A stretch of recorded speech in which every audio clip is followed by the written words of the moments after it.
semuanya, nama saya Helen.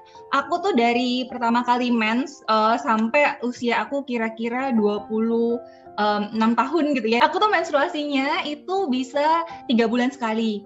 2-3 bulan, kadang-kadang kayaknya pernah deh ada 4 bulan atau 5 bulan juga gitu ya. Dan waktu itu aku happy banget karena waktu menstruasi, apalagi kalau anak-anak masih kecil ya gitu kan, kita suka stres gitu kan, jijik lah segala macem. Jadi setiap kali kalau aku lihat teman-teman aku menstruasi setiap bulan dan aku itu dapatnya 3 bulan, itu buat aku betapa leganya gitu ya.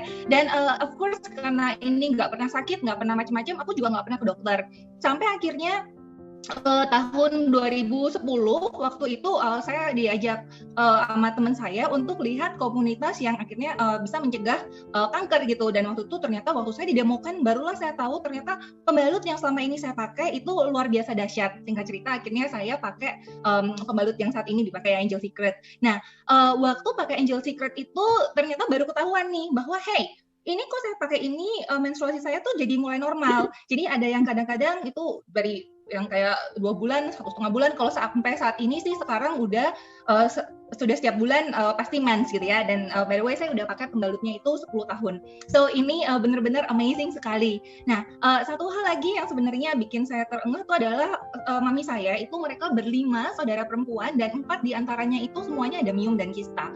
Nah waktu akhirnya mami saya itu udah pernah operasi dan waktu itu disarankan untuk operasi lagi untuk kali ini angkat kandungan aja katanya karena miomnya ada lagi.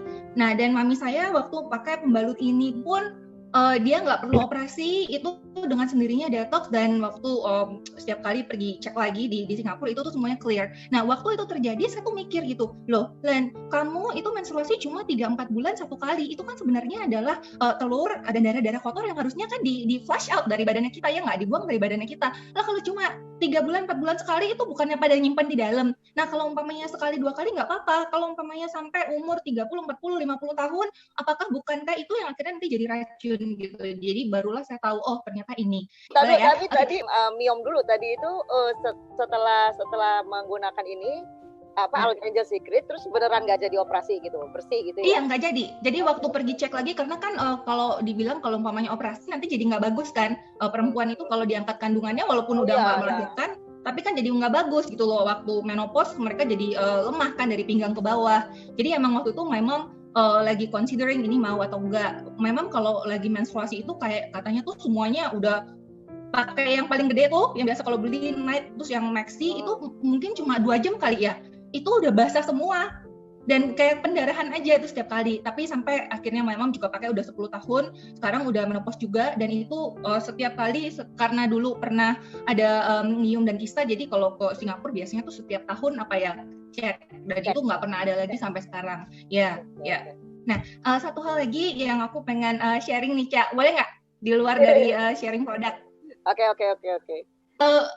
Beberapa tahun sebelum itu, jadi di kota asal saya, kita adalah distributor. Jadi seorang distributor itu kan kita membeli dari pabrik lalu mendistribusikan ke toko-toko di kotanya kita gitu ya. Nah, waktu itu kita ditunjuk oleh salah satu perusahaan pembalut nasional di Indonesia yang sangat terkenal sekali untuk menjadi distributornya di kotanya saya. Nah, itu luar biasa sekali. Kan kita kalau distributor berarti kita mengambil barang dari distributor yang lama gitu ya, dibawa ke gudangnya kita gitu loh. Waktu barang itu dibawa itu terus terang sih separuh masih oke, tapi separuh itu benar-benar kayaknya untuk disumbangkan juga udah nggak layak gitu ya. Dan waktu saya nanya gitu ke orang pabriknya, waktu itu laki-laki 2 orang. Oke, Pak, ini kan kemasan kalau setiap kali barang itu kan pasti dalam beberapa tahun kan bisa ganti kemasan, ya nggak? Nah, ini ada satu atau 2 produk yang kemasannya tuh beda-beda semua gitu loh. Jadi ditanyakan, Pak, ini kan berarti kemasannya udah lama gitu loh. Ini ada tanggal expirednya nggak? Dan berapa lama? Apakah ini masih layak jual atau enggak? Ya, dan this man, dia cuma bilang, nggak ada, pembalut itu mah nggak perlu pakai tanggal expired. Kamu buka aja, lihat dalamnya kalau masih putih ya udah dipakai. Jadi kalau udah nggak putih kembalikan kepada yang jual. Mungkin kalau udah jamuran gitu berarti nggak usah dijual gitu kan. Ini udah kayak 3-4 bungkus yang beda-beda semua, ini bisa dibayangkan kadang-kadang kan 2 tahun sekali baru ganti kemasan. Jadi ini pembalutnya bisa jadi umurnya udah 5, 6, 7 tahun gitu loh.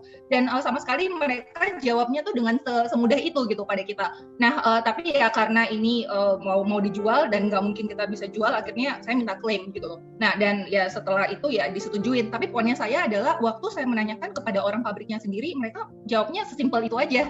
Kalau kamu buka masih putih kelihatannya, ya udah berarti kamu pakai. Gitu aja. Which akhirnya setelah saya, itu kan beberapa tahun sebelum gitu ya, jadi sekitar 2-3 tahun sebelum saya ketemu pembalut ini. Waktu akhirnya saya didemokan dan saya dijelaskan, barulah saya ngeh bahwa oh my god, ini adalah benar-benar nyata sekali. Kenapa? Karena pembalut yang biasa kita beli di toko itu harganya berapa gitu loh. Satu pak, satu dalam satu piece itu kan harganya mungkin sekitar Rp500 atau Rp800, harga jual di toko. Dari pabrik itu ke distributor, ke toko besar, ke kios, baru ke tangannya kita itu cuma Rp800.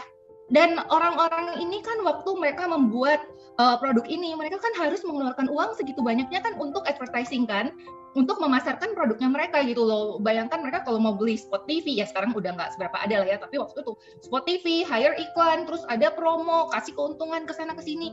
Berarti kan ini satu pet itu bisa jadi kan harga untuk produksinya mungkin cuma I don't know, sangat-sangat murah lah ya. Dan itu yang akhirnya kita pakai di bagian bawahnya kita. So, kalau perempuan mau gitu kan beli alat makeup yang harganya mahal banget, tapi ya karena udah kebiasaan beli yang Rp500 gitu, jadi nggak taunya ya begitulah. Ya baru aku mau bilang ya, kalau buat bedak aja kita lihat expired ya. Lihat expirednya sebentar lagi ya nggak mau beli ya kan, takutlah kita gatal-gatal di sini, tapi kalau gatal-gatal di sana down dia itu nggak apa-apa. Ngomongnya nggak apa-apa karena semua perempuan gatal-gatal di sana ya nggak, jadi nggak apa-apa, mungkin normal kali. Kita dianggap normal. Nah, menurut Helen, kenapa pembalut yang seperti itu aja laku? Karena bagus, apa karena murah? Obviously karena murah ya, enggak karena kita pikirnya ini buat nampung, buat sampah gitu kan. Iya. Makanya kita nggak realize ya bahwa nempelnya itu juga ke bagian yang sensitif, bahkan lebih sensitif dari muka loh. Sama sensitifnya dengan lidah kita atau mulut kita. Jadi sama mulut rahim ataupun mulut yang kita pakai buat makan itu sama gitu. Maksudnya kadar sensitivitasnya terhadap apa bakteri, terhadap apa segala macam. Tapi kita suka sembarangan di situ gitu. Setuju, Cak. Aku mau makasih banget buat kamu udah initiate conversation-nya ini ya, udah bikin event ini, udah ngajakin kita beberapa untuk sharing, karena setahu aku tuh banyak sekali orang nggak aware tentang ini. Aku punya teman-teman yang sekolahnya di luar negeri gitu ya, yang kalau kemana-mana tuh bawa tasnya bermerek lah, segala macamnya, segala yang mahal. Tapi waktu aku informasiin tentang pembalut ini dan mereka compare, mereka bilang, ya tapi I'm glad gitu ya buat teman-teman yang hari ini baru datang dan bakal dengerin ini, informasinya bakal oke banget. Jadi ya gitu deh.